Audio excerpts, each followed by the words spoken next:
할렐루야. 오늘도 우리를 위해 주님을 보내주신 아버지 하나님의 사랑을 생각하시며 함께 마음대 찬양하시면서 예배를 준비하시겠습니다. 아버지 사랑 느껴요. 아버지 사랑 느껴요. 그 크신 마음 주님 사랑 느껴요. 주님 사랑 느껴요. 변함없으신 마음 성령님 사랑 느껴요.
12월은 우리 주님이 탄생하신 날입니다.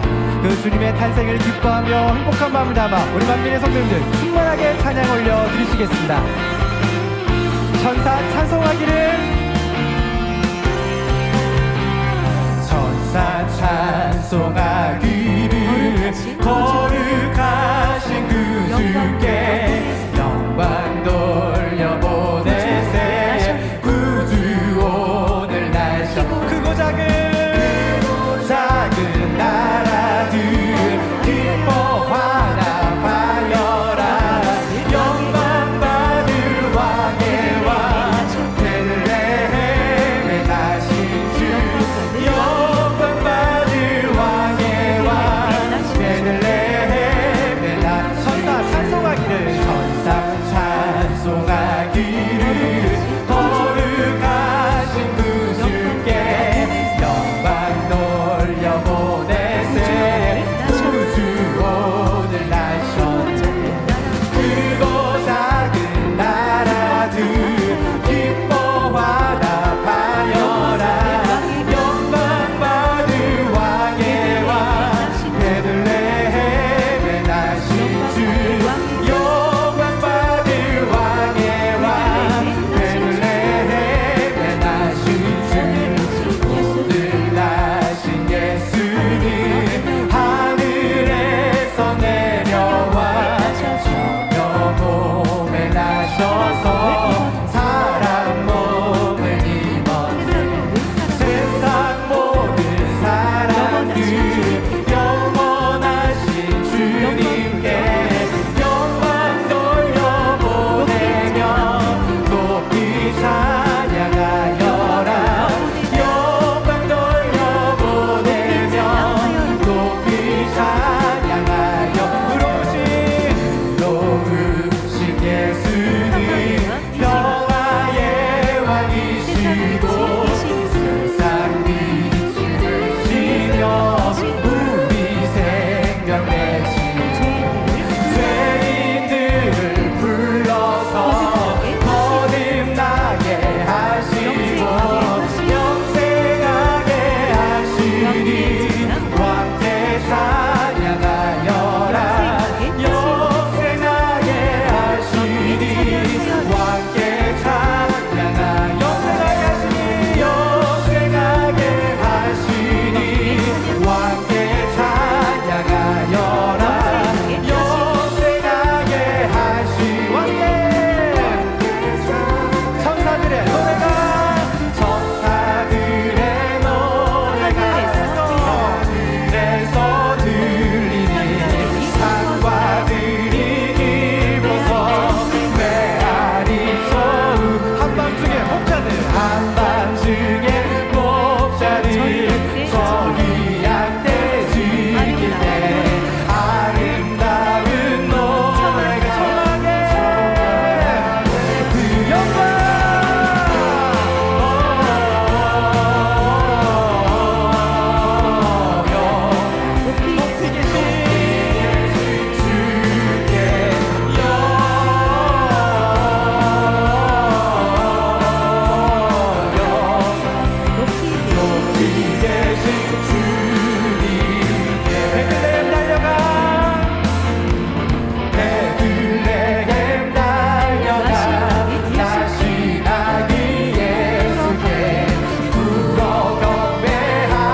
세상에 오심을 감사하며 기뻐하며 탄생투 찬양 올려드립니다.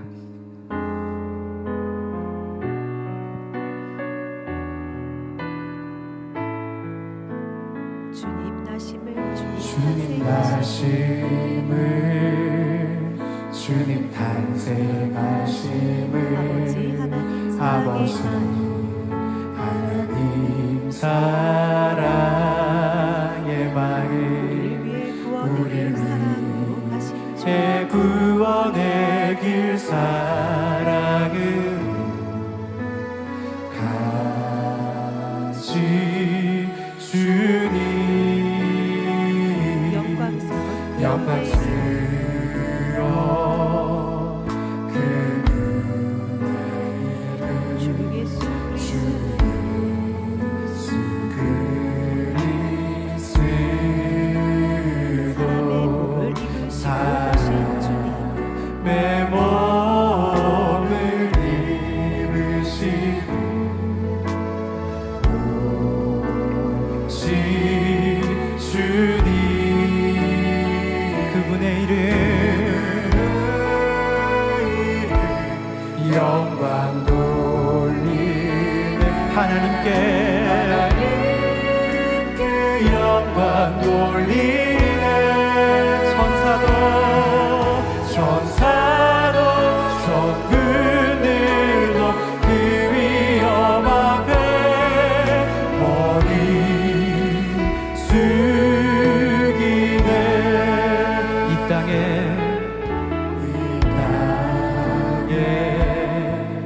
많은 영혼들을 구원하기 위해 오셨네 많은 영혼들을 천국으로 인도하시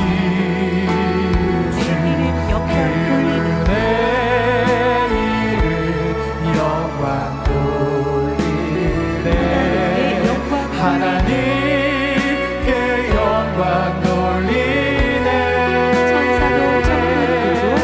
천사도 천군들도 그 위엄 앞에 머리 숙 그분의 이름 영광 돌리네 이름 영광 돌리네 하나님께 영광 돌리네 천사도 천군들도 그 위엄 앞에 머리 숙 그분의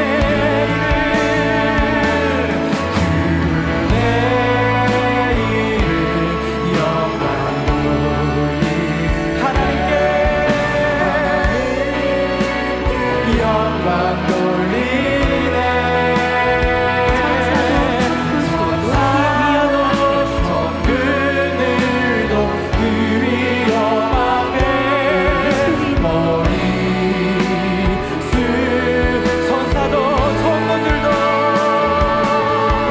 천사도 천군들도 그 위엄 앞에 머리 숙이네 오늘 저녁 예배를 위해서 말씀 전가하시는 사랑하는 당회자님과 은혜 받을 자신들을 위해서 함께 기도하시겠습니다. 사랑의 아버지 하나님, 보내어주신 아버지 하나님을 크고 놀라우신 사랑과 은혜를 생각하면서 신령과 진정으로 드려진 우리의 예배를 통하여 영광 홀로 받아 주옵소서. 감사드리옵고 우리 주 예수 그리스도의 이름으로 기도하옵나이다. 아멘. 다 같이 묵도하심으로 주일 저녁 예배를 아버지 하나님께 드리시겠습니다.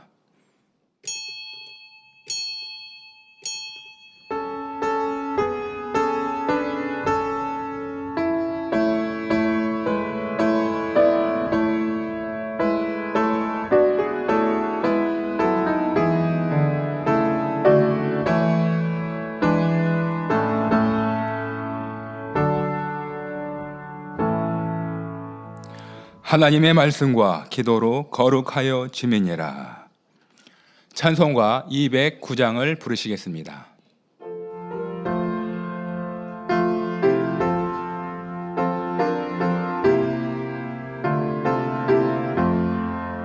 주의 말씀 받은 그날 참 기쁘고 복되도다.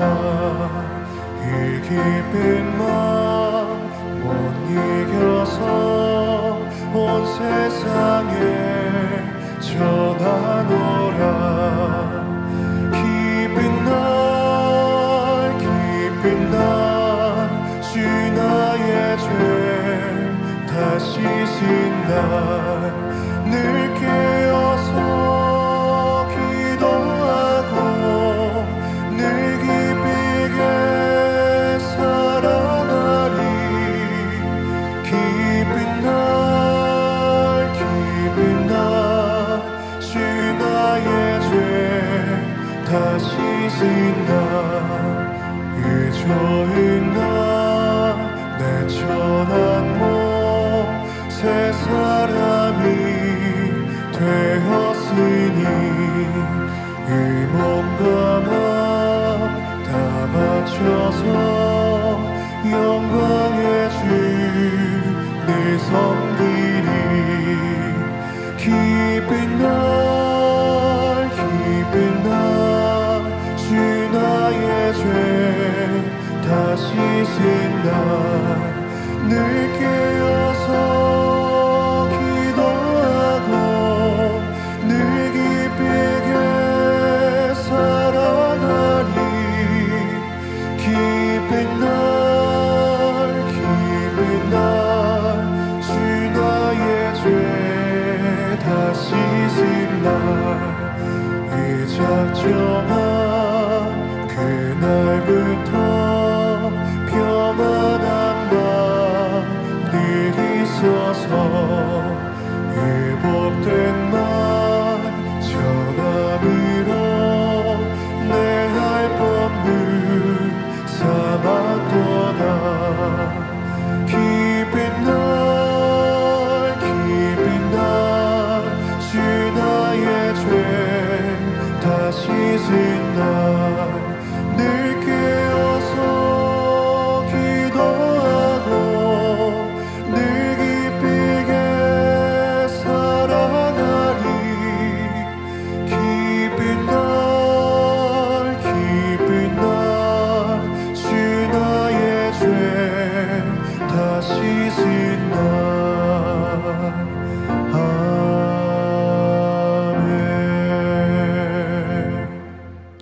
합심으로 몇 가지 기도하겠습니다. 사랑하는 당회장님을 위해서 기도하시겠습니다. 사랑의 아버지 하나님, 하나님의 권능이 사랑하는 당회장님을 통하여 폭발적으로 증거되어졌던 11월 은사집회를 우리가 기억합니다. 불치, 난치, 희귀병들이 죽은 신경과 세포들이 살아나는 놀라운 권능 역사들로 영광 받으심에 감사를 드립니다.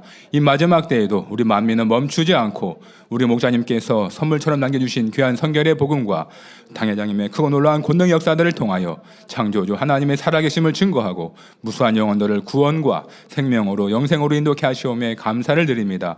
아버지 하나님, 사랑하는 당회장님을 통하여 큰 영광 받으시옵소서. 감사드리옵고 우리 주 예수 그리스도의 이름으로 기도하옵나이다. 아멘. 대성전 건축을 위해서 기도하시겠습니다. 사랑의 아버지 하나님, 우리 사랑하는 만민은 42년 동안 각종 예배 때마다 모임 때마다 늘 성경 건축을 위해서 기도해 왔으며 또한 우리의 마음의 성전을 이루기 위하여서 열심히 달려왔습니다. 아버지 하나님, 영광의 구름을 타고 우리를 데리러 오실 재림의 주님을 맞이하는 아름다운 대성전, 아버지 기뻐하시는 성전을 이루어갈 수 있는 복된 만민이 되게 하여 주시오매 감사를 드리옵고 지금은 성전 이전에 중대한 과업을 이루어가고 있습니다. 우리 만민 성도들 사랑하는 당회장님과 온전히 하나가 되어져서 믿음으로 아름답게 이루어가게 도와주시고 앞서 일하는 모든 일꾼들 하늘의 지혜와 능력을 더해 주셔서 각자 주어진 사명들을 잘 감당하여 아버지 앞에 크게 영광 돌리게 하여 주옵소서. 감사를 드리옵고 우리 주 예수 그리스도의 이름으로 기도하옵나이다. 아멘.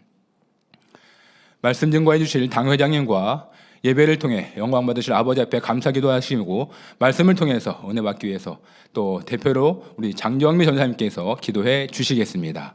사랑의 아버지 하나님, 감사를 드립니다. 이 시간 사랑하는 당회장님께서 귀한 말씀을 선포해 주십니다. 권세 있는 불의 말씀이 우리의 혼과 영과 및 관절과 골수를 찔러 쪼개며 변화와 생명으로 나와줄 수 있는 귀한 예배가 되기를 원합니다. 우리 예배를 통하여 아버지 하나님 홀로 영광 받으시옵소서.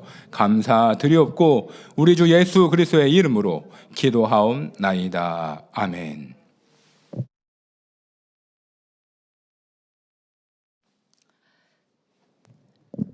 할렐루야. 사랑해 주신 아버지 하나님, 크신 은혜와 사랑에 감사를 드립니다. 아버지 하나님, 오늘 거룩한 안식일 사랑하는 성도님들 있는 곳곳마다 성전 삼아 신령과 진정으로 저녁 예배를 드릴 수 있도록 도우시고 함께해 주심을 믿고 감사드립니다. 12월은 우리 사랑하는 주님께서 우리 인류를 구원하기에 탄생하신 날이 들어있는 달입니다. 너무나 행복하고 소중하고 아름다운 달입니다. 12월 첫 주 아버지 앞에 이렇게 마음 다하여 드릴 수 있게 아버지께서 은혜 주시니 얼마나 감사한지요. 사랑하는 우리 주님께서는 우리 인생들을 사랑하사 아버지 하나님의 말씀에 순종하여 예하고 이 땅에 오셨습니다. 사람의 몸을 입고 이 땅에 태어나셔서 모든 멸시천대 고난 받으시고 십자가를 지사 우리를 구원의 길로 인도해 주신 사랑의 주님이십니다. 그 주님의 사랑에도 마음 깊이 감사를 드립니다. 또한 우리의 필요를 따라 모든 것을 채우시고 우리를 올바른 길로 진리로 이끌어 주시는 성령 하나님께도 감사와 영광을 올려드립니다. 아버지 하나님, 어느덧 12월 마지막 한 달이 되었습니다. 한 해 동안을 돌아볼 때에 너무나 행복하게 한 해를 지내올 수 있었습니다. 사랑하는 당회장님과 함께 걸어온 이 한 해가 너무도 우리 마음에는 행복했습니다. 날이 갈수록 사랑하는 당회장님의 말씀의 깊이가 더해가고 우리 사랑하는 성도들은 말씀의 생수에 강해서 마음껏 헤엄치며 행복과 감동의 순간들로 연이어왔습니다. 아버지 하나님, 이와 같은 행복한 마음을 이제 우리가 행함으로 나타낼 때가 왔나이다. 그 어느 때보다 새 예루살렘을 소망하며 이제는 더 선한 향을 내므로 아버지 앞에 기쁨의 열매로 나와줘야 하겠나이다. 아버지 하나님께서 우리 사랑하는 목자님께 주셨던 그 귀한 성결의 복음을 이제 당회장님께서 이어받아 우리 가운데 이렇게 면밀하게 너무나 자세하게 우리 마음 깊이를 또 다시 한번 해부해 주시면서 아버지 성결의 지름길로 이렇게 인도해 주시오매 얼마나 감사하고 행복한지요. 듣고 은혜로 그치는 것이 아니라 이제는 행함으로 아름다운 열매를 맺어 아버지의 기쁨이 되는 우리 모두가 될 수 있도록 역사에 주옵소서. 아버지 하나님, 오늘도 사랑하는 귀한 당회장님 귀한 말씀 증거하십니다. 하나님 말씀을 청정하라. 귀한 말씀을 들을 때에 우리 마음 가운데 깊이 새겨지게 도와주옵시며 이제는 행함으로 나타낼 수 있는 복되고 아름다운 저녁 예배가 될 수 있도록 역사하시고 함께하여 주옵소서. 오늘 사회 보시는 박광현 목사님 은혜 가운데 남은 사회 잘 보게 도와주옵시며 또 특성으로 영광 돌리는 김영호 형제님 은혜와 감동의 특성을 올릴 수 있도록 도와주시고 함께해 주시길 원합니다. 이른 아침부터 지금까지 예배를 위하여서 봉사하고 수고하는 모든 손길들 일일이 기억하시고 하늘의 상급으로 이 땅에 기름진 것으로 넘치게 축복해 주시길 원합니다. 전국과 전 세계에서 GCN과 화상과 유튜브와 각종 매체를 통하여서 예배에 함께하는 모든 성도들에게 동일한 은혜와 감동함으로 함께하여 주옵소서. 아버지, 특별히 오늘 저녁 예배 후에는 또 각 선교회 이제 총회가 있습니다. 총회에도 귀한 일꾼들 잘 뽑혀져 나올 수 있게 도와주시고 각 사람의 마음에 감동함으로 또 잘 주관받을 수 있도록 함께해 주옵소서. 아버지, 나는 모든 시종을 아버지께서 함께해 주시길 원합니다. 또 전국과 전 세계에서 예배 동참하는 모든 이들에게도 함께해 주옵소서. 감사하고 우리 주 예수 그리스도 이름으로 기도하옵나이다. 아멘.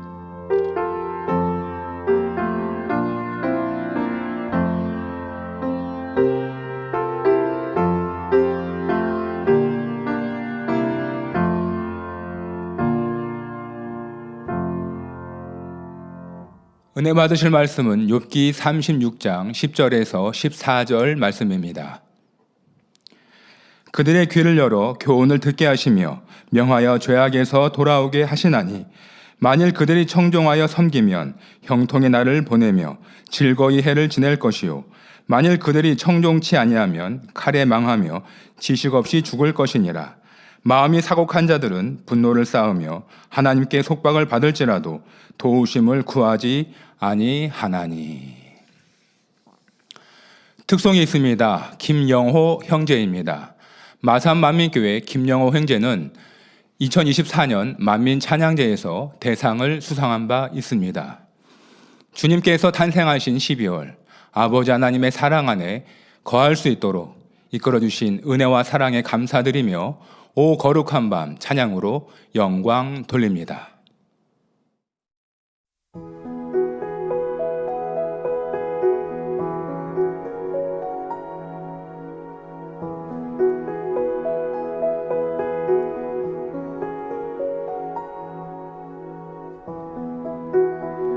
거룩한 밤 별빛이 찬란한데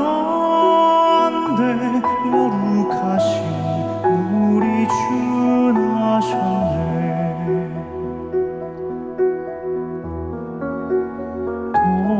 동방박사 그 별의 인도 따라 주님 다신 구유를 찾았네.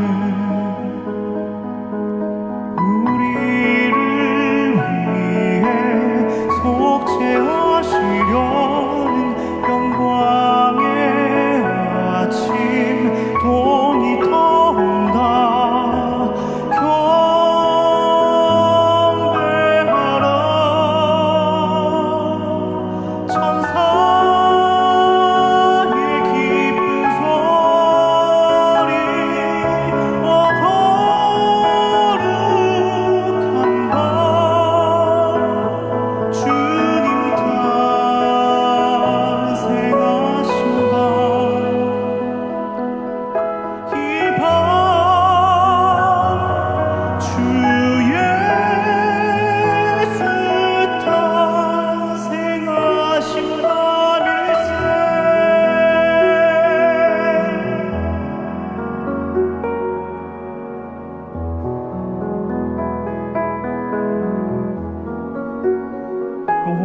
오랫동안 죄악에 얽매여서 헤매던 죄인 위에 오셨네. 만왕의 왕이 이 땅 위에 오셔 우리의 참된 친구 되시네. 경배하라. 천사의 기쁜 소리 거룩한 밤 주님 탄생하신 밤 그 밤 거룩한 밤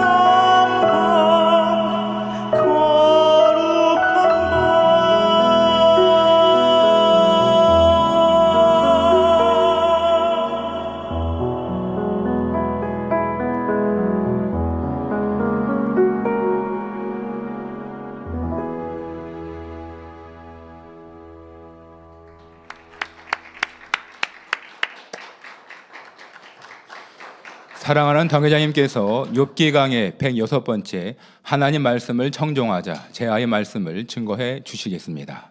특성으로 영광 돌려주신 김영호 형제님 감사합니다. 마산에서부터 오셨는데 행복하게 이렇게 오시고 또 특성으로 영광 돌려주셨습니다. 감사합니다. 사랑하는 성도 여러분, 지난 시간에 엘리후는 마치 자기가 하나님의 마음을 잘 알고 있다는 듯이 하나님을 빙자하여 욥을 훈계해 나갔습니다. 이를 정리해 보면 욥 당신이 아무리 불러도 하나님의 응답이 없는 걸 보니 당신의 모든 말들이 거짓말이 아닙니까? 당신은 고아와 과부를 보살폈고 약한 자를 붙들어 주었으며 자칭 의인이라고 했지만 이제는 당신의 거짓된 실상이 드러났고 당신은 환난에 빠졌습니다. 하나님께서 당신의 허물과 교만한 행위를 알 수 있도록 역사하신 것이지요. 이렇게 말한 것입니다. 한낱 육의 사람이 감히 하나님의 이름을 들먹이며 다른 사람을 가르치고 있으니 이는 엄청난 악이며 하나님의 이름을 망령되이 일컫는 죄입니다. 이처럼 악을 온전히 버리지 않는 한 엘리후처럼 자기 감정 속에 남을 판단하며 자기 생각에 맞춰서 하나님의 말씀을 엉뚱하게 해석할 수 있습니다. 또 하나님 말씀을 가지고 교묘하게 인용해서 미혹하는 경우가 있기 때문에 항상 깨어서 진리로 분별해야 합니다. 오늘도 말씀을 통해 깨우침과 변화의 능력이 임할 뿐 아니라 성령의 역사 가운데 영적 분별의 능력이 임하기를 주님의 이름으로 기원합니다. 그동안 엘리후는 하나님의 말씀을 자기 생각에 맞추어 인용했기 때문에 맞지 않는 경우가 많았습니다. 그런데 오늘 본문을 보면 엘리후가 진리에 맞는 말을 합니다. 욥기 36장 10절에 그들의 귀를 열어 교훈을 듣게 하시며 명하여 죄악에서 돌아오게 하시나니 했는데 여기서 그들이란 악한 사람들을 가리킵니다. 이 36장에 와서 의인이라는 단어를 사용했던 엘리후, 그것은 절대적인 의인만을 지칭한 것이 아니라 엘리후가 스스로 의인이라 말하였기 때문에 의인은 이런 모습이야 라고 말하면서 그런데 엘리후 너도 의인이라고 했는데 진짜 의인이니? 이렇게 자꾸 의인이라는 단어에 참된 의인을 말하는 것보다도 또 엘리후는 욥을 빗대어서 의인이라는, 그래서 그들이라고 하는 여기 그들은 앞서 말한 의인이 아니라 의인이라고 말했던 이 욥을 비아냥거리면서 말하고 있습니다. 그래서 지금 말하는 그들도 악한 사람들을 가리킵니다. 하나님은 그들의 귀를 열어 교훈을 듣게 하신다 했는데 이는 사람이 죄를 지었다고 해서 즉시로 비참하게 만드시는 것이 아니라 깨닫고 돌이킬 기회를 주신다는 의미입니다. 하나님께서는 자녀들에게 육신의 일, 생각으로나 마음으로 짓는 죄가 있다고 해서 징계하지는 않으십니다. 육체의 일을 행했을 때, 그 안에 있는 죄악이 행함으로 드러났을 때 징계하시는데 이때도 처음부터 혹독하게 징계하지는 않으십니다. 그러면 육신의 일, 마음에 죄성이 있고 악이 있고 그래서 마음으로 미워하는 육신의 일을 행하면 징계하지 않으신다고 했는데 그런데 저는 연단이 왔는데요 라고 생각하실 수 있습니다만은 여기서 말하는 징계라고 하는 것과 또 연단과 또 이런 차이는 분명히 있습니다. 지금 말하는 징계라고 하는 것은 여러분들에게 어떤 현실적으로 화가 임한 것을 말하는 것이고요. 연단 안에는 사실 이제 우리가 마음의 연단도 있고, 그런데 지금 우리가 보고 있는 욥은 육체일을 행한 것은 아니나 현실적으로 이렇게 징계와 같은 연단을 하십니다. 보통은 그래하지 않으신다는 거고요. 그러나 욥은 지금 육체일이 드러난 것은 아닌데도 연단을 가하실 때 육체일이 드러나고 있잖아요.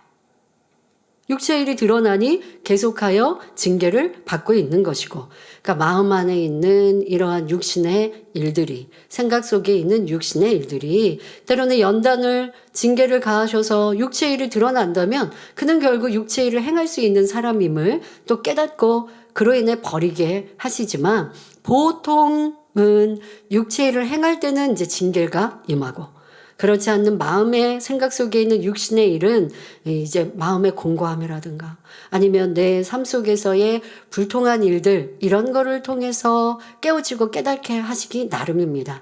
그런데 또 특별히 사랑하시는 이에게는 마음의 연단이 현실적으로 이런 징계와 같은 일들로 욥처럼 나옴으로 자신을 더 깊이 깨닫게 하시는 이러한 일들이 있는, 이러한 차이가 이렇게 그때마다 좀 이렇게 연단을 하나님께서 사람마다 환경마다 달리 하신다라고 하는 것으로 이해하시면 좋겠습니다. 자, 그런데 육체 일들이 나올 때는 징계를 하시지만 처음부터 막 강하게 하시는 것은 아닙니다. 징계를 하시기 전에 먼저 성령의 탄식으로 마음의 공고함을 느끼게 하시는 등 먼저 여러 가지 방법으로 깨우쳐 주시죠. 그런데 그래도 돌이키지 않으면 그제사 징계하시고, 그래도 듣지 않고 거듭 범죄하면 점점 더 무거운 징계를 허락하십니다. 만일 죄에서 돌이키지 않으면 사망의 길로 갈 수밖에 없기 때문에 그냥 나 몰라라 하지 않으시는 것입니다. 그냥 어느 정도만 훈계하시지, 어느 정도 훈계해도 변화가 안 되고 죄에서 돌이키지 않으니 점점점 또 그 혹독하게 가하실 수밖에 없는 거예요. 조금 약하게 연단하시거나 징계하시면 깨우치지 못하니 책직질을 하는 것이 더 강도가 세질 수밖에 없는 그것은 사랑입니다. 부모가 자녀를 진정 사랑하면 잘못에 대해 권면과 훈계를 하듯이 하나님께서도 자녀들을 사랑하시기 때문에 무조건 용서만 하시지 않고 필요에 따라 징계를 허락하시는 것입니다. 히브리서 12장 11절부터 13절에 무릇 징계가 당시에는 즐거워 보이지 않고 슬퍼 보이나 후에 그로 말미암아 연달한 자에게는 의의 평강한 열매를 맺나니 그러므로 피곤한 손과 연약한 무릎을 일으켜 세우고 너희 발을 위하여 곧은 길을 만들어 저는 다리로 하여금 어그러지지 않고 고침을 받게 하라 말씀하십니다. 그러므로 혹 징계가 임하면 낙심하지 말고 죄에서 돌이켜야 하겠습니다. 그러면 본문 욥기 36장 11절에 만일 그들이 청종하여 섬기면 형통이 나를 보내며 즐거이 해를 지낼 것이요 말씀한 대로 하나님께서는 죄를 용서하시고 다시 싸매주시며 회복시켜 주십니다. 뿐만 아니라 마음의 기쁨과 평안을 주시며 형통한 길로 인도해 주시지요. 더 나아가 여러분이 하나님의 모든 말씀을 지켜 행하는 의인이 되면 하나님께서는 여러분을 많은 사람의 존귀와 칭찬의 대상이 되게 하시고 사랑과 존경을 받는 사람이 되게 해 주십니다. 그러나 하나님께서 말씀하셔도 듣지 않고 끝까지 순종하지 않는다면 본문 욥기 36장 12절에 만일 그들이 청종치 아니하면 칼에 망하며 지식 없이 죽을 것이니라 한 말씀과 같이 저주가 임하게 됩니다. 엘리후는 자기 나름대로 하나님의 말씀을 가지고 욥을 가르치는데 욥은 조금도 귀담아 듣지 않았습니다. 그러니 만일 당신이 청종치 아니하면 칼에 망하며 지식 없이 죽을 것이니라 하는 말씀으로 다시 한번 욥을 경고하고 있는 것이지요. 여기서 청종이란 이르는 대로 잘 듣고 쫓는 것을 말합니다. 자, 청종은 잘 듣는 것만 말하는 것이 아닙니다. 잘 듣고 쫓아가는 것이죠. 순종하는 것이죠. 이사야 1장 13절부터 20절을 보면 하나님께서 우리에게 원하시는 진정한 청종의 의미를 잘 알 수 있습니다. 하나님께서는 헛된 재물을 다시 가져오지 말라. 분향은 나의 가증이 여기는 바요. 월삭과 안식일과 대회로 모이는 것도 그러하니 성애와 아울러 악을 행하는 것을 내가 견디지 못하겠노라. 내 마음이 너희의 월삭과 정한 절기를 싫어하나니 그것이 내게 무거운 짐이라 내가 지기에 곤비하였느니라 말씀하셨습니다. 하나님 성전 나와 예배하고 하나님을 경배한다고 하고 그에 따르는 예물도 드렸다 할지라도 하나님의 여러분 교회 나오면 하나님의 말씀을 들으시죠. 이걸 우리가 쉽게 말하면 나는 하나님 말씀을 청종했는데요 라고 생각하시는지 모르겠지만 하나님은 그러하지 않는다는 거예요.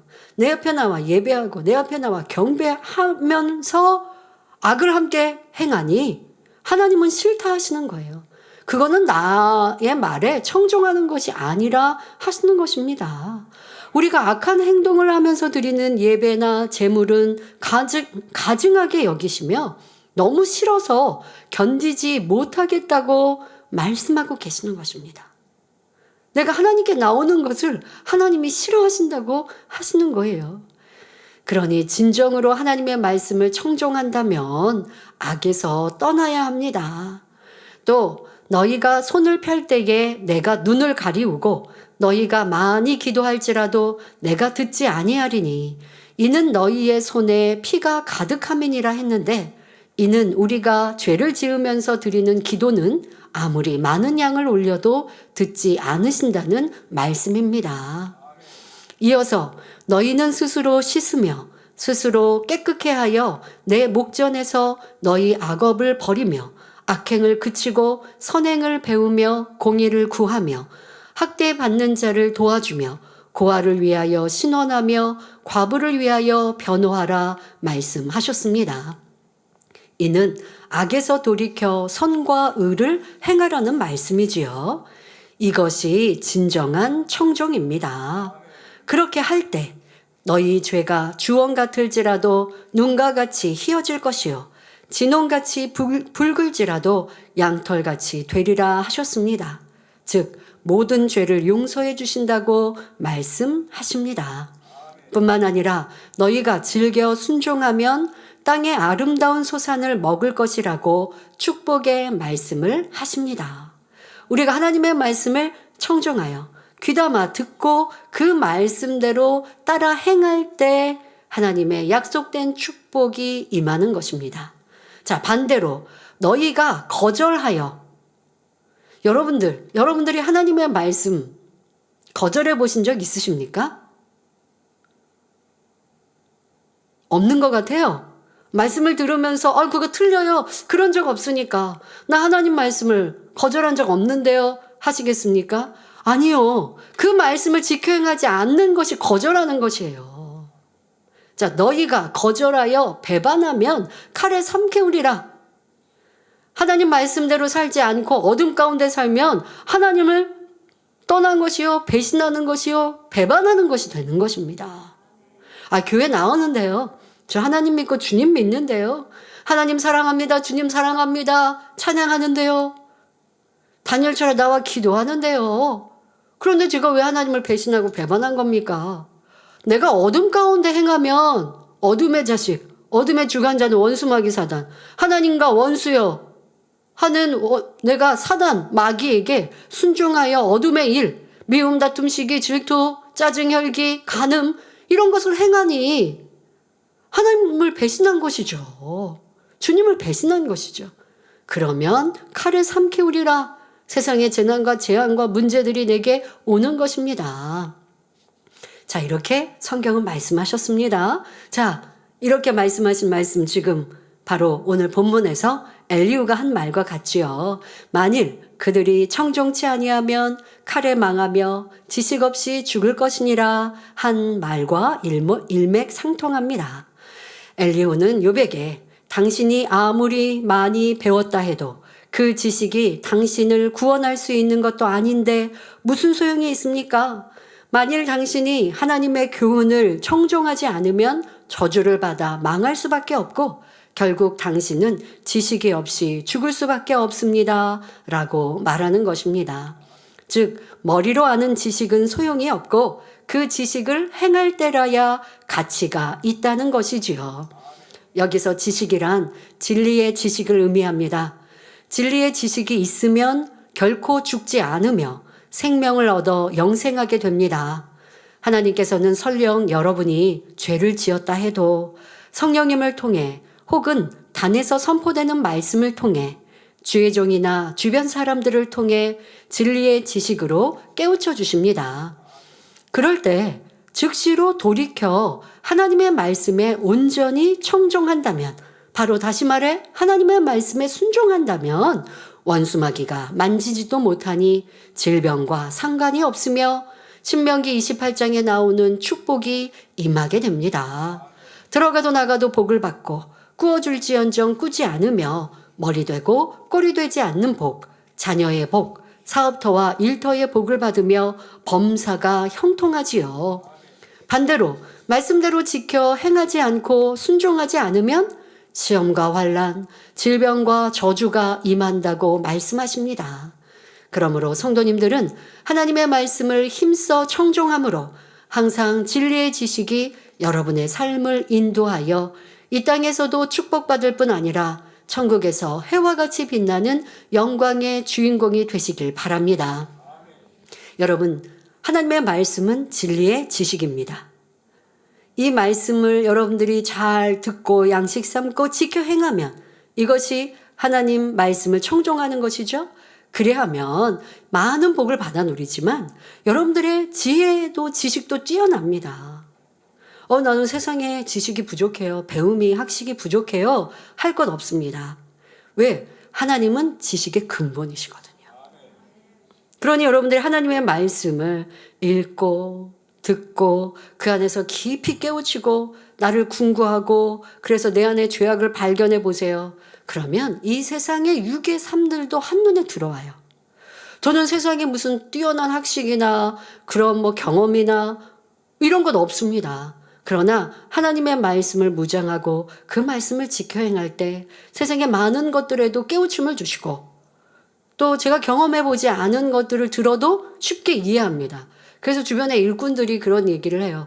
본인들은 경험했던 일들이고 또 그런 것들을 보고하거나 하는데 저는 경험하지 않은 걸 분명히 아는데 금방 제가 이해를 하니까. 그리고 또 함께하는 일꾼들 중에 본인들은 잘 모르는 것들에 대해서 제가 보고받을 때 함께 들을 때 보면 잘 이해가 안 되는 것들을 저는 쉽게 이해하는 것들을 볼 때 그래서 저 항상 그런 기도도 합니다. 왜냐하면 제가 우리 남성들의 사업도 그렇고 세상에 돌아가는 것들도 잘 이해하고 그래서 성도님들에게 기도해드리고 길을 안내해야 하지 않습니까?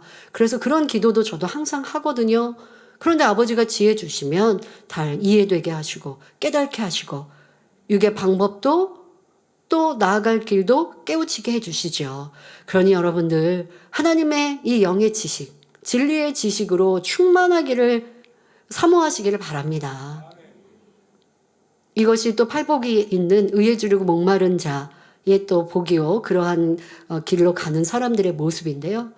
세상에 많은 것들을 내가 듣고 보고 알고 좋은 강연들을 듣기에 바쁜 것보다 내가 얼마나 하나님의 말씀을 묵상하고 듣고 그대로 지켜 청종하여 행하고 있는가를 점검하고 돌아본다면 세상에 부족할 것 없는 여러분들이 더 뛰어난 사람이 될 수 있습니다.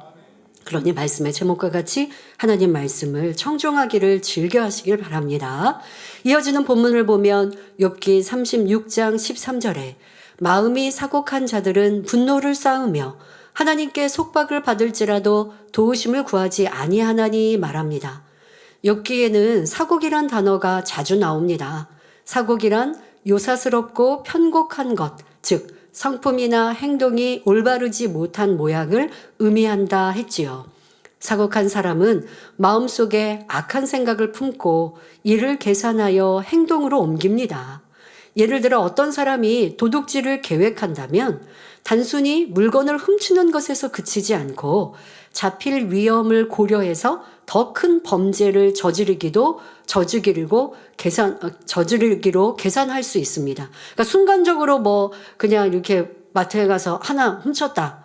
이거를 사곡한 자라고 말하는 게 아니라 그것은 도적질입니다. 그런데 도적질에 있어서 더 사곡한 자로 발전하는 것을 보면 어떤 일들, 도적질을 할 때도 계획을 해서 이게 이제 도적질의 습관이 되거나 그걸 업으로 삼는다면 그렇게 이제 계획을 하고 그리고 또 내가 그 도적질이라고 하는 행함을 이루는 것만으로 그치는 게 아니라 어떻게 하면 잡히지 않을까 잡히지 않기 위해 계획하고 거기에 더 큰 범죄를 만들어가기도 합니다. 증거 인멸을 위해서 피해자에게 또 다른 위해를 가할 수도 있는 것이지요. 자, 이렇게 악한 흐름을 따라 계획하고 실행하는 것이 바로 사곡입니다.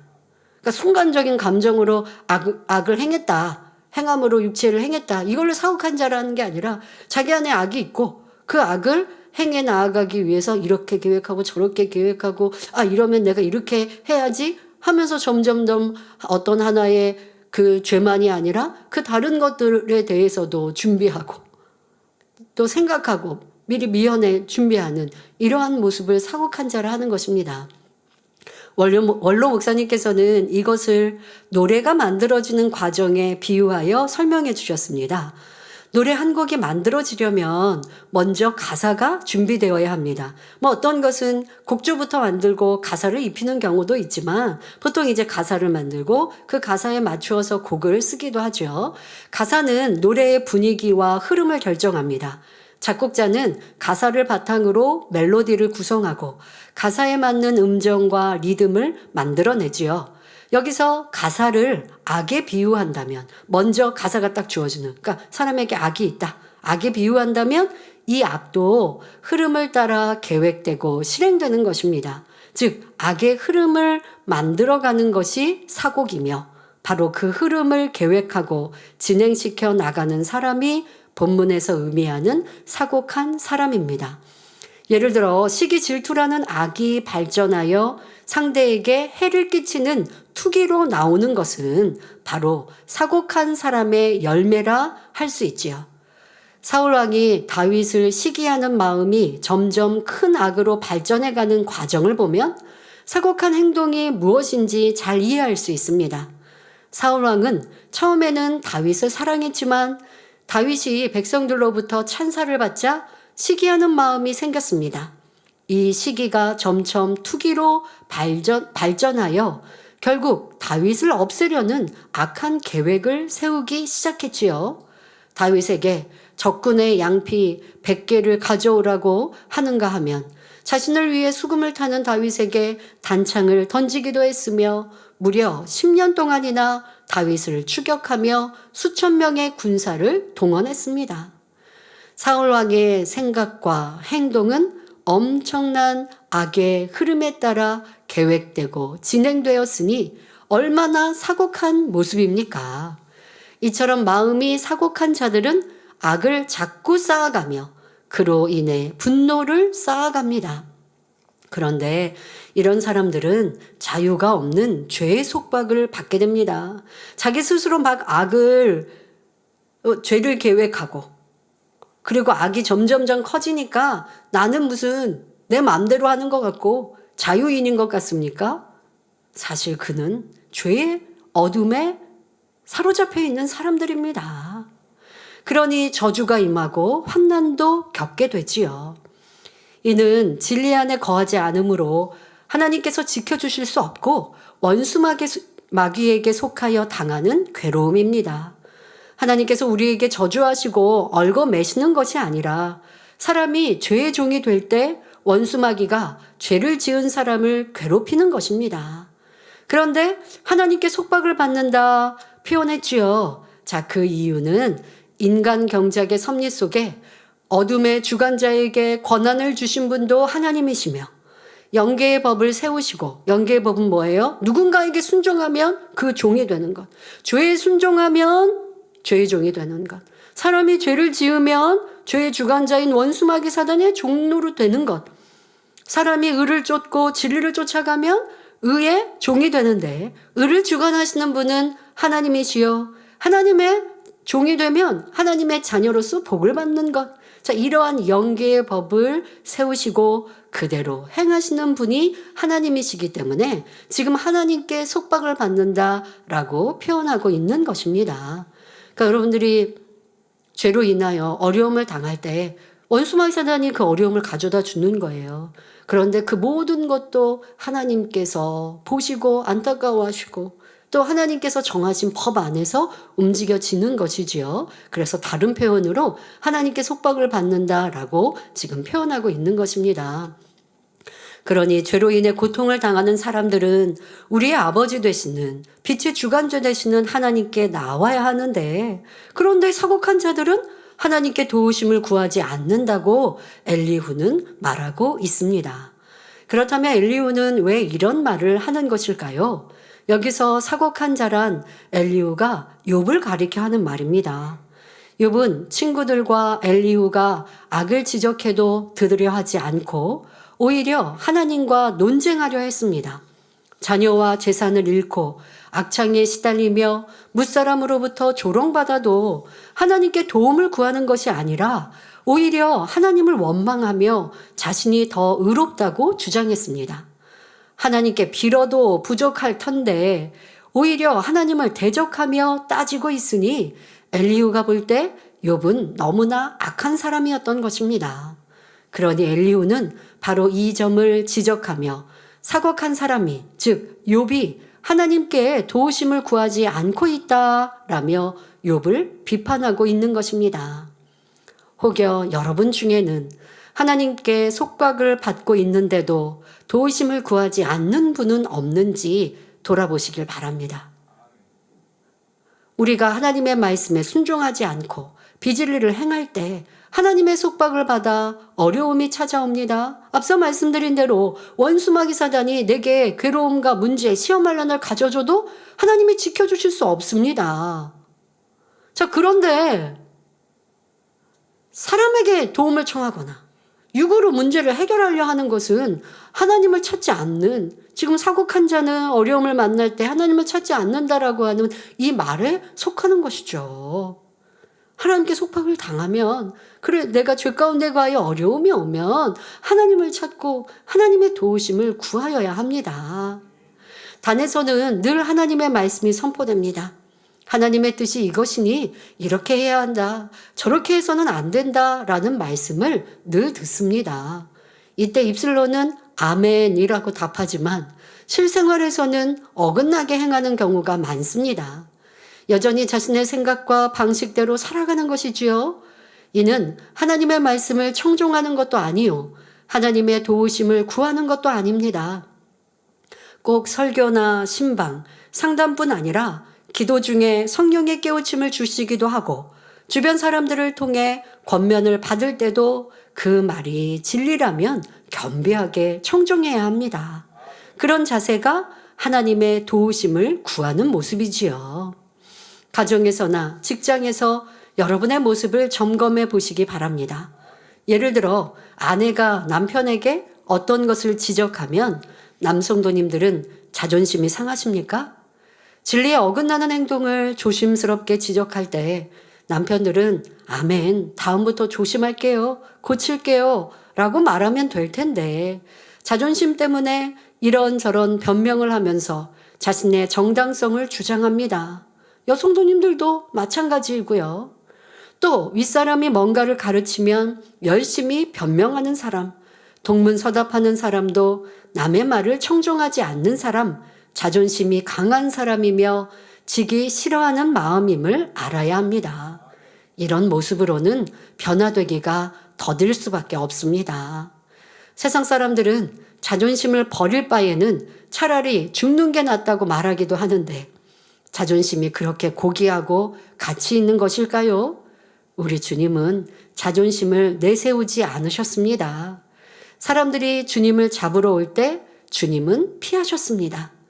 능력이 없어서가 아닙니다. 주님은 하나님의 아들로서 말씀 한마디로 사람을 살리기도 하고 죽이기도 할 수 있는 권세와 능력을 가지신 분입니다. 그런데도 자존심을 내세우지 않으셨고 오히려 섬기셨으며 십자가에 달려 죽기까지 낮아지셨습니다. 십자가에 자신을 못 박는 사람들을 위해 아버지여 저희를 사하여 주옵소서, 자기의 하는 것을 알지 못함이니이다 라고 기도하셨지요. 이렇게 죽기까지 자기를 낮추시며 하나님 말씀에 순종하신 결과 주님은 부활의 첫 열매로 나와 하나님의 보좌 우편에 앉으셨으며 만왕의 왕, 만주의 주가 되셨습니다. 이것이 진정한 권세입니다. 길이요, 진리요, 생명 되시는 주님은 우리에게 자존심을 가지고 있으라고 가르치지 않으셨습니다. 오히려 자존심을 버리고 낮아져서 섬기며 온유하고 참으라고 가르치셨지요. 이러한 주님의 가르침을 따르는 사람이 진정으로 큰 사람입니다. 바보여서가 아니라 마음이 넓고 상대보다 더 크기 때문에 양보하고 섬기며 져주는 것입니다. 주님의 마음을 닮아가는 사람은 상대가 무시하며 혈기를 내도 웃으며 받아 넘기거나 이해하고 용서합니다. 이렇게 진리로 변화된 사람을 보면 다른 사람들이 어떤 평가를 하겠습니까? 마음이 선한 사람들은 그를 존경하고 우러러보며 친구로 삼고 싶어 할 것입니다. 우리 주님은 이 땅에 아름다운 하나님의 나라와 의를 이루기 위해 오셨습니다. 다시 말해 우리의 삶을 통해 하나님의 사랑이 세상에 드러나기를 원하시지요. 그러니 성도님들은 오직 진리의 가르침에 청종하며 자존심과 교만을 버리고 주님의 마음을 닮아가는 사람이 되시기 바랍니다. 바로 여러분들이 하나님 말씀을 청종합니다 라는 분들은 설교와 또 예배 이런 진리의 말씀의 가르침이라면 꼭 주의종만이 아니라 여러분들의 주변 사람 아니 나보다 낮은 사람이 진리를 말하여도 그 말을 듣고 자기를 낮추며 인정하는 것 그것이 하나님 말씀을 청종하는 것이지요. 그렇게 할 때 하나님 앞에 분노를 쌓지 않게 되며 하나님의 속박을 받는 것이 아니라 진리의 자유함을 얻게 될 것입니다. 그러면 만일 우리가 잘못해서 하나님 앞에 속박을 받는다면 어떻게 해야 할까요? 무릎을 꿇고 하나님께 긍휼을 구하며 통회자복하고 돌이켜서 하나님의 용서를 구해야 합니다. 다윗이 우리아의 아내를 취하고 살인을 저질렀을 때 하나님께서는 나단 선지자를 통해 다윗을 책망하셨습니다. 다윗은 바로 그 자리에서 진심으로 회개했고 하나님께서는 그 회개를 받으셨습니다. 하지만 회개를 받아 너가 죽으리라 하신 그 죽음은 모면했으나 금요철야 은사집회 때 말씀 드린 것과 같이 죄에 대하여 흔적조차도 없게 하시고 또 그 죄성과 악을 온전히 버리게 하시기 위해 이후에 큰 연단을 받습니다. 아들 압살롬의 반역으로 급히 왕궁을 빠져나와 도망가는 처지가 되었지요. 또한 이때 이 시므이란 사람이 다윗에게 돌을 던지며 저주하는데 다윗은 그를 죽이려는 신하를 만류하며 지금 다윗을 붙쫓는 장수와 신하들이 많이 있었습니다. 전에 도망 다닐 때와는 또 상황이 다르잖아요. 왕이었었던 상황에서 이제는 또 도망하게 되었기에 더 많은 이들이 장수들이 지금 다윗을 붙잡고 있어요. 그러니 저 시므이는요. 장수가 쫓아가가지고 죽이면 단칼에도 죽일 수 있어요. 그러니 주변에 있는 사람이 저를 죽이려고 하지 않겠습니까? 그 시므이 백성을. 그러나 다윗은 여호와께서 저에게 명하신 것이니 지금 그 백성 한 명이 나를 저주하는 그 말을 욕하는 말을 하나님께서 허락하신 것이라 겸비히 자신을 낮춰 말하고 있습니다. 그러니 저로 저주하게 버려두라 하였지요. 다윗은 이처럼 연단이 왔을 때 누구를 탓하지 않고 이를 통해 온전케 하실 하나님을 바라보며 철저히 자신을 낮추며 끝까지 감사함으로 받았습니다. 그 결과 하나님 앞에 더욱 사랑받고 인정받는 온전한 그릇으로 나오게 되지요. 이것이 바로 진정한 회개의 마음이며 겸비한 자세입니다. 이것이 진정 하나님의 도우심을 구하는 것이지요. 우리도 이러한 겸비한 마음을 가져야 합니다. 여러분 정말 회개하면 이러한 자세가 진정한 회개입니다. 그런데 하나님께 나아가서는 회개했다고 하고 눈물 콧물 흘리는데 그런데 누가 나를 지적하고 건면하는 건 영 싫어요. 그럴 때 이 다윗이 시므이를 어떻게 보내주었는지 시므이의 백성 하나 내가 치료할 수 있지만 그리하지 않았고 그것을 하나님이 허락하신 것이라 하였던 모습 이것이 겸비한 모습이요 하나님 앞에 의뢰하는 모습이라는 것을 생각해 보시고 나는 어떻게 자존심을 주장했는가 하나님의 말씀으로 건면하거나 아니면 상대가 나를 조금 없이 여길 때 나는 정말 겸손한 모습이었는가 생각해 보시길 바랍니다. 사람 사이에서도 마찬가지입니다. 형제에게 잘못을 빌었는데 명백히 내가 잘못했어요. 그래서 상대에게 잘못을 빌었는데 그가 용서하지 않는다면 인내하며 용서를 구해야 합니다. 마태복음 5장 23절부터 24절에 예물을 제단에 드리다가 거기서 내 형제에게 원망 들을 만한 일이 있는 줄 생각나거든 예물을 제단 앞에 두고 먼저 가서 형제와 화목하고 그 후에 와서 예물을 드리라 말씀하셨습니다. 그러므로 진정 잘못을 뉘우치는 마음이라면 그 형제가 용서할 때까지 계속해서 용서를 구해야 합니다. 때로는 그 형제가 오해와 감정이 쌓여서 단호하게 거절할 수도 있습니다. 이때 자기 아니면 나한테 다른 친구가 없나? 하며 돌아선다면 참으로 잘못을 뉘우치거나 용서를 구하는 마음이 아니지요. 오늘 안 되면 내일, 내일 안 되면 모레 시간이 걸리더라도 인내하고 끝까지 사과해야 합니다. 겸비한 마음으로 상대가 용서할 때까지 인내하며 용서를 구해야 하는 것이지요. 이것이 참된 회개이며 진정한 사랑임을 알아야 하겠습니다. 이어지는 본문을 보면 욥을 향한 엘리후의 감정이 극에 달하여 선을 넘는 표현이 나옵니다. 욥기 36장 14절에 그들은 젊어서 죽으며 그 생명이 남창과 함께 망하려니와 했는데, 여기서 남창이란 남색하는 것을 직업으로 하는 남자, 즉 남자 접대부를 말합니다. 남창이라는 단어는 당시나 지금이나 듣기에도 민망하며 매우 수치스럽고 부끄러운 표현입니다. 그런데 엘리후는 욥을 남창에 비유하여 이런 사람은 자기 명대로 살지 못하고 요절할 것이며 남창과 함께 망할 것이라 라고 저주하고 있습니다. 어떻게 손 윗사람인 욥에게 이런 저주를 할 수 있을까요? 이는 엘리후의 마음이 얼마나 악하며 그가 욥을 얼마나 혹독하게 매도하고 비난하고 있는지를 보여주는 것입니다. 또한 그동안 욥과의 변론을 통하여 엘리후가 얼마나 감정이 쌓일 대로 쌓여 있었는지 알 수 있지요. 그러면 욥과 엘리후는 왜 이처럼 깊은 감정의 골이 패일 때까지 변론을 계속하는 것일까요? 이 상황을 이해하려면 엘리후와 욥의 입장을 살펴보는 것이 중요합니다.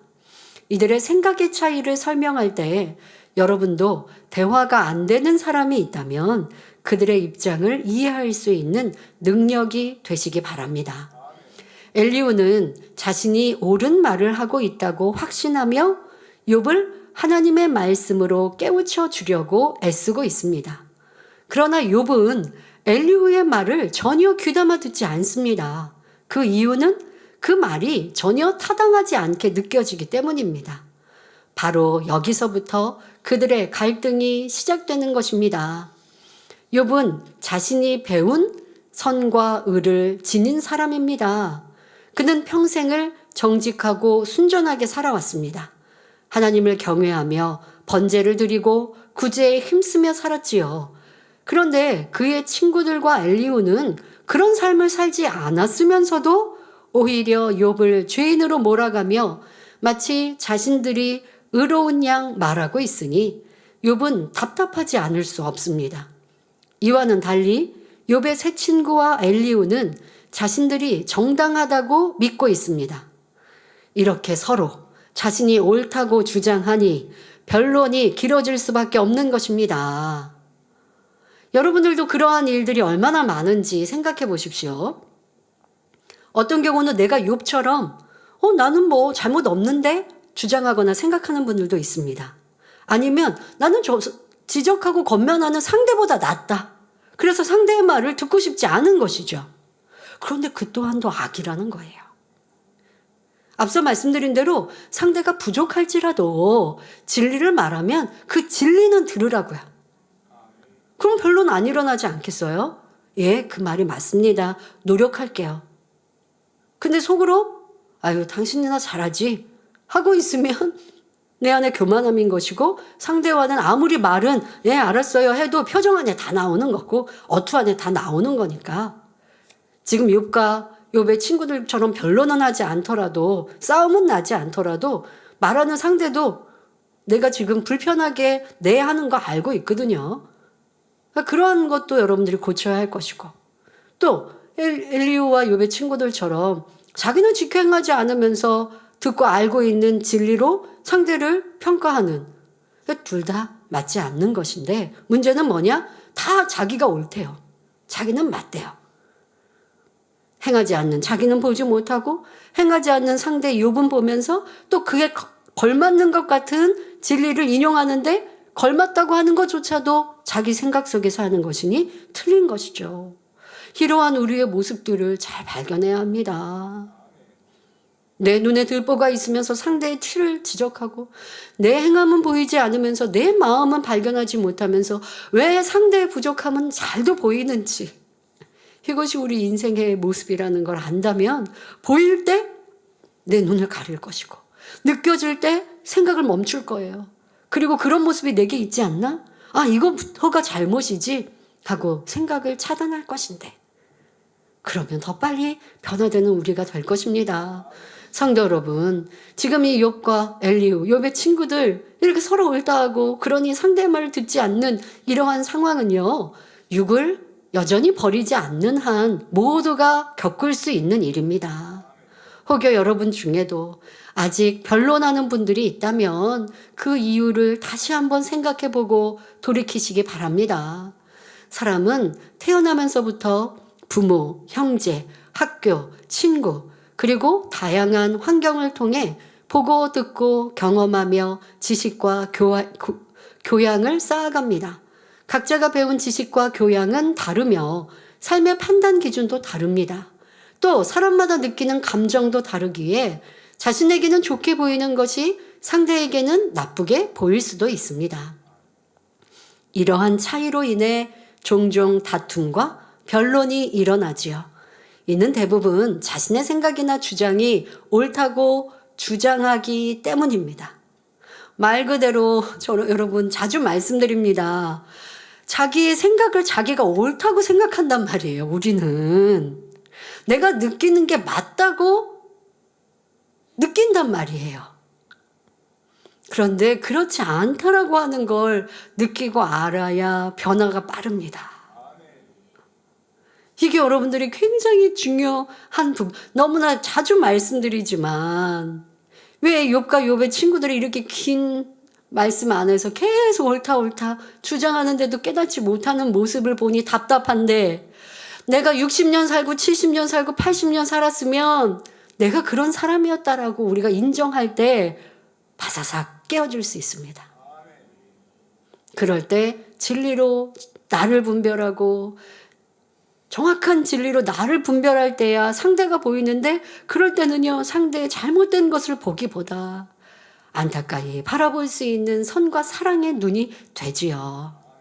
자, 우리는 진정으로 선하고 옳은 분은 오직 하나님 한 분뿐이며 하나님과 하나이신 예수 그리스도의 가르침만이 진리임을 알아야 합니다. 만약 사람이 태어나면서부터 진리로만 가르침을 받고 진리 안에서 살아간다면 주님의 마음을 닮아 모두와 화평할 수 있습니다. 그러나 태어나면서부터 오직 진리만을 가르침받은 사람은 아무도 없습니다. 예를 들어 예수님은 오른뺨을 때리면 왼편도 돌려대라 말씀하셨습니다. 그러나 사람들은 누가 자신을 때리면 되갚아주는 것이 정당하며 용기 있는 행동이라고 여기고 그렇게 가르치기도 합니다. 또한 예수님은 섬기라, 희생하라, 낮아져라, 용서하라 가르치셨지만 육의 사람들은 남이 잘 되는 것을 함께 기뻐하지 못하며 상대에게 머리 숙이는 것을 자존심 상해합니다. 이로 인해 다른 사람과 화평을 이루지 못하는 모습을 볼 수 있지요. 이처럼 몇 가지 예를 통해서도 세상에서 옳다고 여기는 생각과 이론이 온전치 못하다는 사실을 알 수 있습니다. 이러한 것을 바탕으로 형성된 각자의 이론이나 사고방식, 양심이 다르기 때문에 서로 간의 변론과 다툼이 일어나는 것이지요.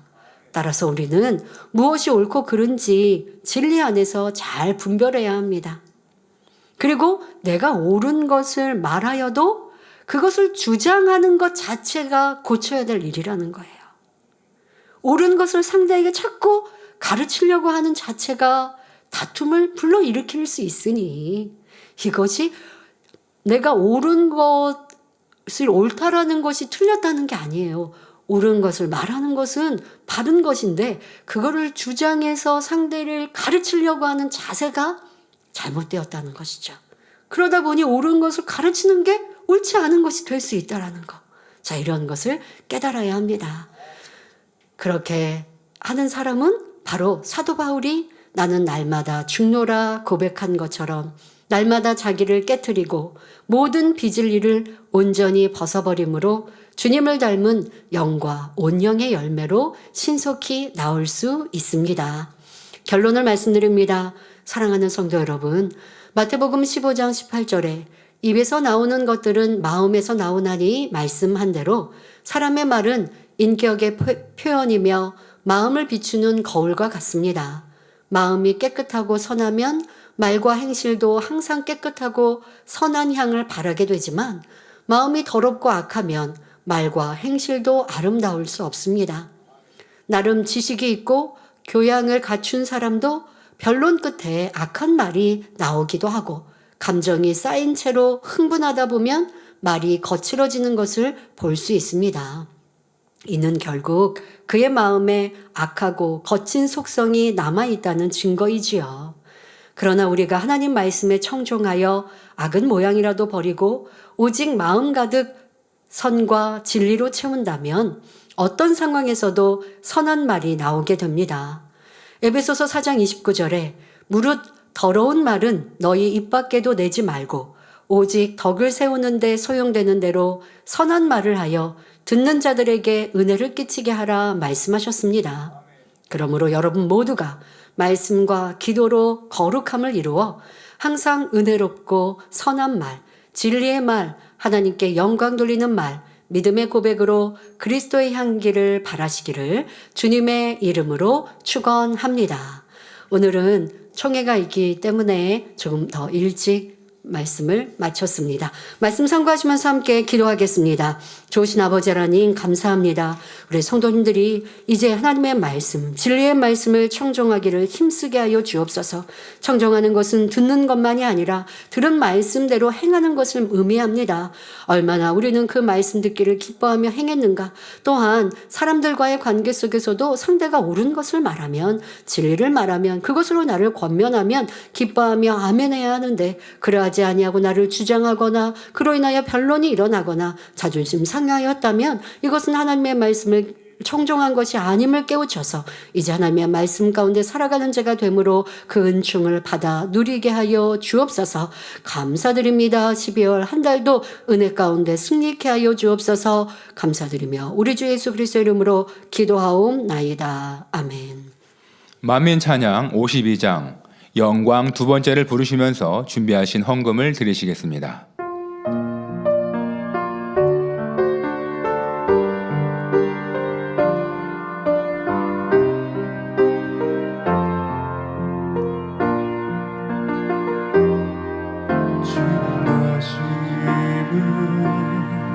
주님 말씀하심은 아버지 하나님 사랑의 마음 우리를 구원의 그 사랑으로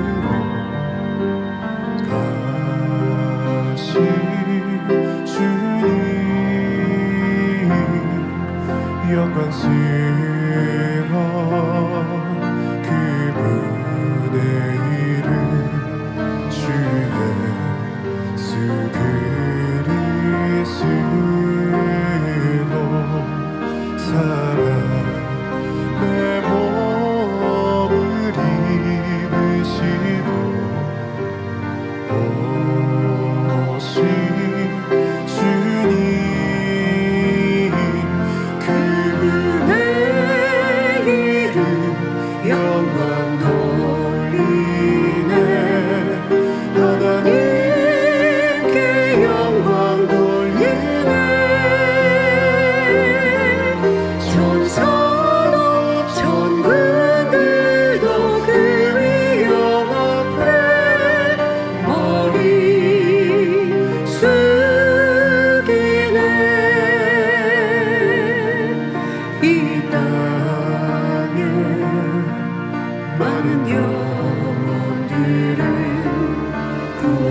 드리겠습니다. 13교구 57세 김승은 권사님, 과민성 대장 증후군 치료 간증입니다.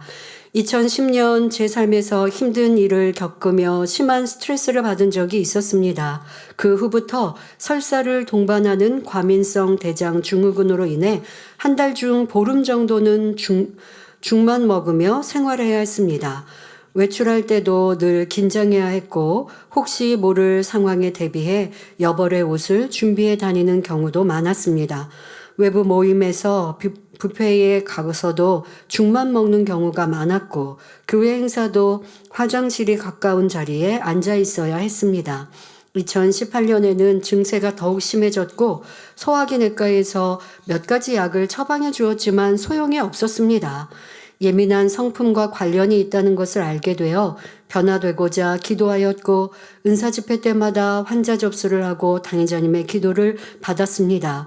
그리고 때를 따라 작정 기도를 하였으며 올해 4월 17일부터는 만민학예 수련회를 위해 100일 작정 기도를 드렸습니다. 그러던 중 올해 5월 10일 당의자님께서 여지조구와 여선교회 일꾼들을 기도처로 초청해 주셨고 저는 사모하는 마음으로 기도하며 준비하였습니다. 그날도 저는 죽을 먹고 행사에 참석했으며 맛있는 바베큐가 눈앞에 있어도 장에 탈이 날까봐 먹지 못했습니다. 원로 목사님께서 만들어주신 공간에서 사랑하는 당회장과 함께 꿈같은 시간을 보내고 귀갓길에 연합회 일꾼들과 함께 저녁 식사를 했습니다. 아마 저도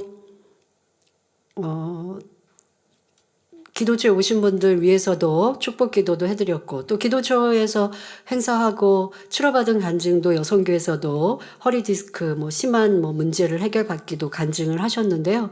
그런 일들 또 특별한 공간이기 때문에 이곳에 방문하는 분들도 준비하셨겠고 또 저도 그렇게 미리 기도하며 준비했고 또 그날도 축복 기도를 해드렸습니다. 혹시 실수가 될까봐 음식은 제대로 못 드셨지만 어쨌든 그 행복한 공간에 우리 권사님도 기도하는 마음으로 그 공간을 보내셨겠지요. 그리고 나서 일꾼들과 이제 행사를 마치고 귀갓길에 저녁 식사를 했는데 처음으로 식사에 대한 두려움이 없이 매운 음식을 평안하고 행복하게 먹을 수 있게 되었습니다. 신기하게도 그날 이후로 식사를 하고 난 후 어떤 증상도 나타나지 않은 것입니다. 너무 기뻤지만 시간을 두고 더 확인해 보고 싶었습니다. 또 너무 이제 긴 시간 이런 또 고통도 받으셨고 하니까 순간의 기쁨으로 이렇게 하면 간증 올리기가 어렵잖아요. 그러니 시간을 두고 보았습니다. 기도처 방문 후 약 7개월이 지난 지금까지 정상적인 식사를 하고 있으며 사람들과 함께 식사할 때도 행복하고 외출 시에도 편안하게 생활하고 있습니다. 할렐루야. 최근에는 집안 정리를 하며 사용하지 않고 있던 먹지 않은 설사를 멈추게 하는 지사제 박스 이런 약의 이름인가 보죠. 설사를 멈추게 하는 지사제 약 박스를 보면서 이런 때도 있었지 하고 깨닫게 되었고 간증으로 하나님께 영광을 돌려야겠다 생각하셨다고 합니다. 여성도님이 또 일꾼이 이런 간증해 주시는 게 육신의 생각을 동원하면 안 할 수 있습니다. 그냥 하나님께 감사하고 내가 감사함을 드리면 되지 할 수 있지만 우리 성도님들께도 더 은혜와 능력이 되도록 자기를 내려놓고 간증해 주셔서 참 감사합니다. 그런데 제가 이 간증을 들으면서 권사님이 이렇게 한복 입고 안내도 보셨는데 라는 생각이 들더라고요. 그러니까 지금 이렇게 탈이 나고 불편하고 혹시 화장실 갈까 하는 상황 속에서도 안내도 보시고 그러니까 그런 주일날이나 이런 행사가 있으면 먹는 거나 이런 거 참 주의하셨겠네요. 지금 상황을 보니까. 그런데도 불편할까나 안내 안 봐요, 한복 안 입어요 하지 않으시고 그렇게 또 봉사도 하시고 또 열심히 충성도 하셨죠. 내색하지 않고 또 그런 모든 것과 또 내가 응답받고자 은사 집회 때마다 환자 접수도 하고 했겠는데 응답이 더디어도 낙심치 않고 계속하여 준비하고 기도하니 결국 하나님께서 역사하시지요. 또 그래서 이렇게 크게 영광 돌리게 되었습니다. 치료하신 아버지 하나님께 감사와 영광을 올려드립니다. 들으신 헌금을 위해서 기도해 주시겠습니다. 아버지 하나님 11조 드립니다. 감사함을 드립니다. 생일 감사함을 여러모로 감사함을 드립니다. 치료받고 응답받아 감사함을 드립니다. 구제, 선교, 찬조로 성전 건축원금, GC의 방송 성경금으로 드립니다. 작정했던 예물도 드립니다. 친히 안수하여 누르고 흔들어 넘치도록 축복하시며 마음에서 온 간구와 기도에 응답해 주시길 원합니다. 가정일터 사업터를 지켜주시고 축복해 주셔서 더욱 11조가 불어나며 감사의 조건이 넘치는 축복 주옵소서. 행한 대로 심은 대로 30배, 60배, 100배 이상으로 축복해 주시길 원합니다. 주여 감사합니다. 우리 주 예수 그리스도의 이름으로 기도하옵나이다. 아멘. 세교를 환영하는 시간을 갖겠습니다. 등록하신 분의 이름을 불러드릴 때에 자리에서 일어나 주시면 당회장님께서 기도해 주시고 우리 모두 환영하겠습니다. 김정희 은퇴 전도사님께서 전도해 주신 김익형 성도님,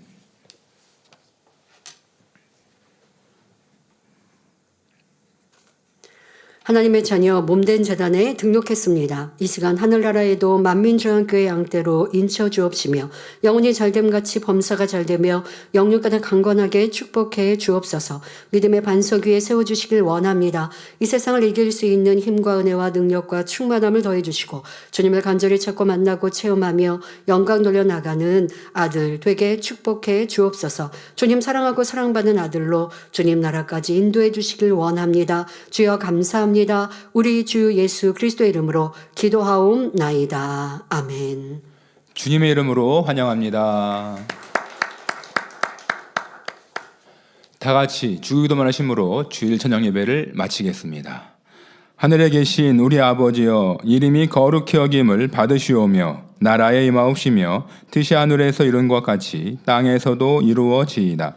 오늘날 우리에게 일용할 양식을 주옵시고 우리가 우리에게 죄 지은 자를 사하여 준 것 같이 우리 죄를 사하여 주옵시고 우리를 시험에 들게 하지 마옵시고 다만 악에서 구하옵소서. 나라와 권세와 영광이 아버지께 영원히 있사옵나이다. 아멘.